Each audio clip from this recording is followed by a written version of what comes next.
मध्य प्रदेश में कीट पतंगों और एंथ्रेक्नोज बीमारी ने सोयाबीन की फसलों को भारी नुकसान पहुंचाया है। मुआवजे के लिए किसानों के लगातार प्रदर्शन होने के बाद सीएम शिवराज देवास जिले के खाते गांव पहुंचे और खराब हुई फसलों का जायजा लिया और मुआवजा दिलाने का भरोसा दिलाया। किसानों की पूरी सहायता करेंगे। फसल बीमा योजना की तिथि बढ़ के 31 अगस्त हो गई है। योजना का लाभ मिले और उसके साथ साथ बाकी जो आवश्यक व्यवस्थाएं किसान की वो सब मैं करूंगा। आज मैं यहाँ देखने आया हूँ, कल भी मैं कुछ जिलों में फसलें देखूंगा। उसके बाद किसानों के लिए हम रणनीति बनाएंगे।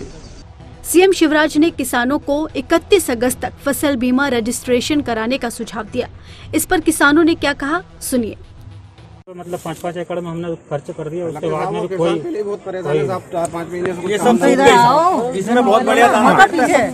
और बैंक वाले जो बीमे के कागज ले जा रहे हैं वो ले रहे, फेंक रहे, बार बार भगा रहे हैं हमको। तुम्हारा तो बीमा हो गया ना? अरे कहाँ कागज भगा दे, फेंक रहे हैं, भगा दिया हमने। State bank. किसानों के साथ साथ विपक्षी दल कांग्रेस भी सीएम शिवराज को फसल नुकसान को लेकर किया गया पुराना वादा याद दिला रही है। प्रदेश के कृषि मंत्री और मुख्यमंत्री जी दोनों प्रदेश के खेतों का दौरा कर रहे हैं, जो कि अच्छी बात है। पर इसमें बड़ी समस्या वाली बात यह है कि दोनों ही कृषि मंत्री जी और मुख्यमंत्री जी द्वारा कहीं भी किसानों को राहत भरी खबर नहीं दी जा रही है। इन दोनों द्वारा कहीं भी ये नहीं कहा गया है कि RBC 6-4 के तहत किसानों को जो है हम राहत राशि देंगे, जबकि सबसे पहला फर्ज यही बनता है कि किसानों को जो तत्काल RBC 6-4 के तहत राहत राशि मिलनी चाहिए। दूसरी ओर सुनने में यह आ रहा है कि राहत राशि की जगह पर किसानों को अनुदान दिया जाएगा, जो कि कहीं ना कहीं बहुत गलत है, क्योंकि अनुदान किसानों को मिलता नहीं है। जो सही प्रकार से मिलना चाहिए वो किसानों तक पहुंचता नहीं है। मुख्यमंत्री कल सतवास, खंडवा और सीहोर जिले से भ्रमण कर आज मुख्यमंत्री जी खाते हम आए।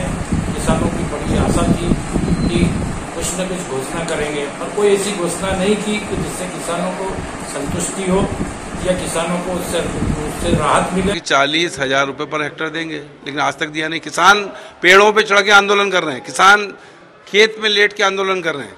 पर ये सरकार जो अपने आप को किसान पुत्र कहते हैं मुख्यमंत्री जी, इनका ध्यान किसानों की तरफ नहीं है। कीट पतंगों से लेकर येलो मोजैक से देवास ही नहीं बल्कि हरदा, आगरमालवा, सीहोर और छबुआ में सोयाबीन की फसलों को भारी नुकसान पहुंचा है। किसान कीटनाशकों का छिड़काव करके फसलों को बचाने में जुटे हैं, लेकिन फसल तो बच नहीं पा रही, अलबत्ता खेती की लागत जरूर बढ़ती जा रही है।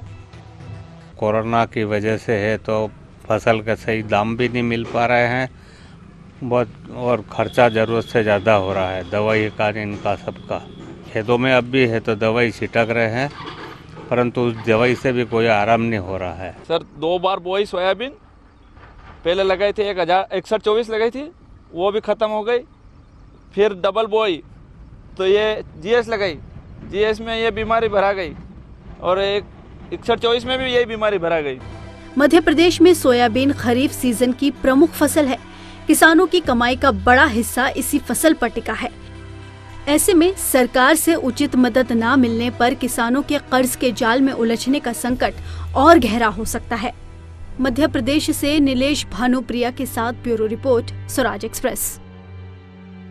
मध्य प्रदेश में किसानों की जो भी परेशानी है, उनकी हालात का, उनकी परेशानी का जायजा लेने के लिए पिछले कई दिनों से कृषि मंत्री कमल पटेल दौरे कर रहे हैं, और अब शिवराज सिंह चौहान भी किसानों के बीच पहुंचे और हर बार की तरह तमाम तरह के आश्वासन दिए गए हैं किसानों को कि ये सरकार जो है किसानों को नुकसान झेलने नहीं देगी, किसी भी स्थिति में उनकी तकलीफ में साथ है और उन्हें इस तकलीफ से बाहर निकाल लेगी। इस पर और ज्यादा समझते हैं कि आखिर ये जो दावे हैं, ये जो वादे हैं, ये कितने पूरे हो सकते हैं, किस तरह की सुगबुगाहट है प्रदेश में। इस पर बातचीत करने के लिए हमारे साथ किसान नेता राहुल राज जुड़ गए हैं। राहुल, ये जो तमाम दौरे हो रहे हैं उनको किस तरह से समझा जाए, क्योंकि जो वहां के किसान हैं, खाते गांव में जिन किसानों से बातचीत हुई, उनका कहना है कि मामला बहुत गोलमाल है, कुछ भी साफ तरीके से आश्वासन नहीं मिल रहा है।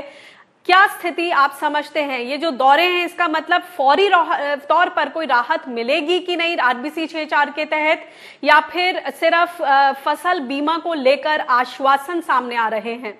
देखिए अनिका जी, जहां तक माननीय शिवराज जी के, मुख्यमंत्री जी के दौरे का सवाल है, उनकी आदत है खेतों में जाके किसानों के साथ दिखावा करने की। जो वो विपक्ष में रहे या पक्ष में रहे, उनका जो उन्हें बीमारी है मीडिया में रहने की, वो उसके बगैर रह नहीं सकते। और जहां तक सवाल मध्य प्रदेश का है, जब फसल बीमा की कोई कंपनी तय नहीं हुई है, तो इस बार के जो सोयाबीन नष्ट हुई है उसकी फसल का शिवराज जी किस आधार पर कह रहे हैं कि फसल बीमा मिलेगा?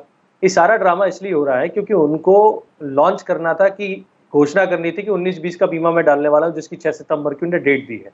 तो उसका एक बैकग्राउंड उन्होंने बनाया, जबकि होना ये चाहिए था कि जब खाते गांव में किसान आपको मिले तो आपको हालचाल कहना चाहिए था कि आरबीसी 6(4) की धारा में, जैसा कि पूर्व में आप विपक्ष में कहते थे कि 40,000 रुपया एकड़ के हिसाब से मुआवजा देना चाहिए कमलनाथ जी को, तो भाई आज आप मुख्यमंत्री आप दो।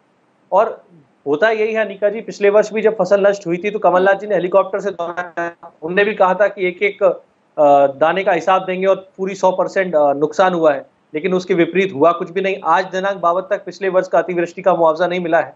तो ये शिवराज जी ने कहा है, लिखे हुए में और कहे हुए में बहुत अंतर होता है। करना ये चाहिए कि इतने दिनों से किसान इस बात की मांग उठा रहे हैं, फसल नष्ट हो चुकी है, एक आदेश जारी कर दे कि कलेक्टर गाइडलाइन के हिसाब से आरबीसी 6(4) में दिया जाएगा, और कलेक्टर जैसे पिछले वर्ष सर्वे करा रहे थे उस तरह सर्वे कराए। ये नियम कायदे कानून से होना चाहिए, लेकिन केवल ड्रामा, मध्य प्रदेश में चुनाव है इसलिए दिखाना कि हम बड़े किसान हितैषी हैं, ये पूरा का पूरा एक विपरीत कार्यक्रम है, लेकिन इससे किसानों को कोई राहत नहीं मिल रही है। लेकिन ऐसे में ये बताइए कि किसान क्या उन पर एतबार करेंगे? क्योंकि पहले भी उन्होंने जब वो सरकार में नहीं थे, उन्होंने बोला था कि इतनी राशि 40,000 प्रति हेक्टेयर के हिसाब से मुआवजा मिलना चाहिए। जब उन्होंने खुद बोला था तब वो सरकार में नहीं थे, अब तो उनकी अपनी सरकार है, तो किसान क्या उनकी इन बातों पर एतबार करेंगे? देखिए मध्य प्रदेश का जहां तक प्रश्न है, शिवराज जी की बहुत बड़ी क्रेडिबिलिटी थी, लेकिन अब नहीं है। क्योंकि अगर आप केवल सत्ता पाने के लिए चलती हुई कर्ज मुक्ति को रुकवा देंगे और 160 गेहूं का बोनस, भावांतर की राशि, अतिवृष्टि का मुआवजा, कर्जा मुक्ति जैसी बातें आप जो विपक्ष में रह के करते थे, अब सत्ता पक्ष में 6 महीने आपको सरकार में होगा, आप उस पर मौन है, तो किसान प्रदेश का देख रहा है कि इनकी कथनी और करनी में बड़ा अंतर है। वो जमाना और था जब मध्य प्रदेश का किसान आंख बंद करके शिवराज जी पे भरोसा करता था और 15 वर्ष तक वो मुख्यमंत्री रहे। लेकिन इस बार कर्जा मुक्ति की वजह से कांग्रेस को वोट मिला था, कांग्रेस ने कर्जा मुक्ति में लूप होल्स किए, उसकी लड़ाई किसानों की कांग्रेस सरकार से चल रही थी, लेकिन इन्होंने बीच में आके पूरा खेल बिगाड़ दिया है। किसान अब बीच में भंवर जाल में फंस चुका है। महाराज और शिवराज मिलकर किसानों को मूर्ख बनाने का कार्यक्रम अब जो चल रहा है वो चालू हो चुका है। कमलनाथ जी ने जो किया सो किया, वो अब विपक्ष में है, कांग्रेस से सवाल करने वाली बात खत्म हो चुकी है। आज जो सत्ता में है वो कर्जा मुक्ति पे मौन है, ये दर्शाता है कि उनके मन में खोट है और निजी स्वार्थों के हित में जो सरकार गिरा के कार्यक्रम हुआ है, ये कोई जनसेवक नहीं है। मैंने कल भी एक कार्यक्रम में कहा था, ये निजी स्वार्थों की आड़ में गिरा के किसान का सबसे बड़ा मरण अनिका जी मध्य प्रदेश में हुआ है, क्योंकि बरसों के बाद ये लंबी मांग थी कर्जा मुक्ति की, चालू हुई थी। अरे जिसने कहा था उससे तो हम झगड़ लेते, आपने तो कहा नहीं, आपके तो प्रवक्ता उठा के ये कह देते हैं कि साहब हमारी तो कोई घोषणा नहीं थी, अब किसान जाए तो कहां जाए। जी बहुत बहुत शुक्रिया इस एनालिसिस के लिए, धन्यवाद।